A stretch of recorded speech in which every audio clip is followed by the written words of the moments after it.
Hello students, आज की हमारी 5 मिनट की पाठशाला में मैं आपको बताने वाली हूँ कि अगर आप अंग्रेजी सीखना चाहते हैं तो इसका सबसे सीधा और सटीक तरीका होता है पैटर्न्स को पकड़ना। और आज इस क्लास में आप सीख सकते हैं 5 नए पैटर्न्स। जो भी पैटर्न होंगे वो मैं आपको फॉर्मूला के साथ, एग्जाम्पल के साथ दूंगी और आपको उन्हीं पैटर्न, उन्हीं एग्जाम्पल्स को फॉलो करते हुए अपने वाक्यों को बनाने की प्रैक्टिस करनी है। जी हाँ, 5 पैटर्न्स आप आज सीख लो और इसको प्रैक्टिस करते रहो रेस्ट ऑफ द डे। आप मीनिंग भी समझोगे, नेक्स्ट टाइम आपको यूज करना होगा, उस जगह पर आपको जरूरत पड़ेगी तो आप फटाफट से इसको रिकॉल भी कर पाओगे। And basically this is the easiest method of learning to speak in English. तो चलिए शुरुआत करते हैं पैटर्न नंबर 1 से। आई वॉन्ट प्लस, यानी कि जब भी आपको किसी चीज की जरूरत है, आपको कुछ चाहिए, तो आप यूज कर सकते हैं आई वॉन्ट प्लस नाउन का। ठीक है, नाउन मैंने आपको बताया हुआ है कि भाई वो तो नेमिंग वर्ड होता है, क्या चाहिए उस चीज का नाम लगा दो। जैसे मुझे सेब चाहिए, आई वॉन्ट एप्पल। मुझे पानी चाहिए, आई वॉन्ट वाटर। मुझे आराम चाहिए, आई वॉन्ट रेस्ट। तो आपका एक पैटर्न अभी बिल्कुल क्लियर है, मुझे चाहिए। तो आप हमेशा याद रखें कि आई वॉन्ट के साथ नाउन लगा लीजिए। और हाँ, याद रखना कि 5 पैटर्न्स का एक एक एग्जाम्पल इस वीडियो के नीचे कमेंट भी करके जाना है।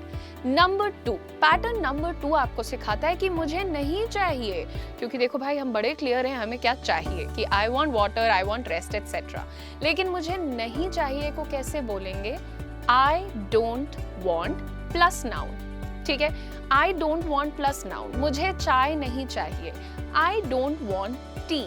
मुझे मुसीबत नहीं चाहिए, आई डोंट वॉन्ट ट्रबल। मुझे पैसे नहीं चाहिए, आई डोंट वॉन्ट मनी। पर ऐसा कोई कहता नहीं है ना? एनीवे, चलिए बढ़ते हैं पैटर्न नंबर 3 की तरफ। अब समझते हैं कि क्या तुम कर सकते हो, क्या तुम मेरी मदद कर सकते हो, क्या तुम चुप रह सकते हो, क्या तुम इंतजार कर सकते हो। इस तरीके के बहुत से सेंटेंसेस में हम पूछते हैं क्या तुम कर सकते हो, राइट? तो आपका पैटर्न होगा कैन यू डैश, यानी कि आगे आपको वर्ब लगाना पड़ता है, या फिर जो भी आप मदद मांग रहे हो या जो भी सजेस्ट कर रहे हो। हम सजेस्ट करते हैं ना इस पैटर्न में कि क्या तुम चुप रह सकते हो, हम एक सलाह दे रहे हैं कि भाई थोड़ी देर चुप रह लोगे, ऐसा ना? तो कैसे बोलोगे? जैसे क्या तुम इंतजार कर सकते हो। तो इंतजार करने की अंग्रेजी क्या हो जाती है? वेट। और इंतजार करना एक एक्शन है, एक्शन को ग्रामर में वर्ब कहते हैं। So can you wait. अच्छा, क्या तुम मेरी मदद कर सकते हो, तो कैसे कहेंगे? कैन यू, और वर्ब यहां पर लगेगा हेल्प। और किसकी मदद करनी है? मेरी। सो can you help me. So can you के बाद वर्ब, और अगर जरूरत पड़े तो अपना ऑब्जेक्ट भी लगा सकते हैं। पैटर्न आपके सामने है, इससे रिलेटेड एक एग्जाम्पल भी आपको नीचे कमेंट करना है। चलते हैं अपने पैटर्न नंबर 4 की तरफ। देखिए, आई एम सबसे कॉमन, सबसे पॉपुलर फ्रेज होता है या फॉर्मूला होता है। हम अक्सर बात करते हैं भाई कि देखो मुझे भूख लगी है, मैं तैयार हूँ, मैं गुस्सा हूँ, एटसेट्रा। करेक्ट? तो जब भी हम मैं हूँ के सेंस में बात कर रहे हैं, जैसे कि मैं भूखा हूँ, मुझे भूख लग रही है, ये बोलना है, तो आप कैसे बोलते हैं? I am plus adjective. तो कोई इंसान भूखा है तो उसका एडजेक्टिव क्या होता है? hungry.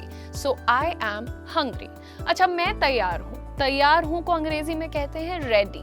So I am ready. मैं नाराज हूँ या मैं गुस्सा हूँ, I am angry. फटाफट से इस पैटर्न का भी एक एग्जाम्पल कमेंट कर देना। बढ़ते हैं अपने लास्ट यानी पैटर्न नंबर 5 पर। I am not, मैं नहीं हूँ, मैं रूड नहीं हूँ, है ना? जैसे बहुत से लोग कहते हैं कि अरे तुम बड़े खड़ूस हो, तुम बड़े रूड हो। तो आप क्या कहते हो? नहीं नहीं, मैं रूड नहीं हूँ। तो आप कैसे कहोगे? I am not plus adjective, I am not rude. मैं बिजी नहीं हूँ, आई एम नॉट बिजी। मुझे डर नहीं लगता, मैं डरता नहीं हूँ। तो कैसे बोलोगे? आई एम नॉट अफ्रेड। अब आपको इन 5 पैटर्न्स को प्रैक्टिस करना है। इंग्लिश सीखने का सबसे सटीक तरीका है, जैसे मैंने शुरुआत में कहा था, ग्रामर इंपॉर्टेंट होता है, लेकिन ये जो आपका पैटर्न है ना, ये आपको स्पीड बहुत जल्दी प्रोवाइड कर सकता है। पैटर्न्स बोलो, बदलते रहो और धीरे धीरे ये आपके ब्रेन के लिए एक ऑटोमेटिक पैटर्न हो जाएगा। जब आप उस सिचुएशन में होगे, आपका ब्रेन आपको खुद सजेस्ट करेगा ऐसे बोलो। So keep practicing. Don't forget to subscribe to your channel Ace English. I will see you guys in the next episode of 5 minute की पाठशाला।